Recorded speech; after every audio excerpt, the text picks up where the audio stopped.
Scientists can create new molecules that could change our world. But first, they need to shop for the right ingredients.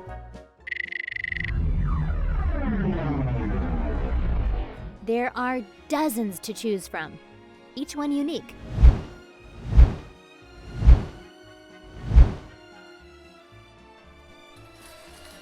Some are light.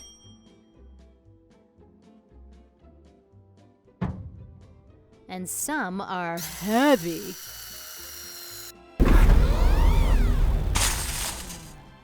Some are magnetic. Others, not so much. The scientist thinks about ways different ingredients might work together. She may need more of some atoms than others.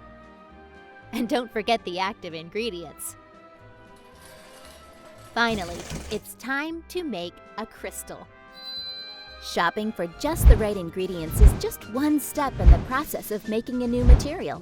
For the rest of the story, subscribe to the National MagLab's YouTube channel at youtube.com/NHMFL.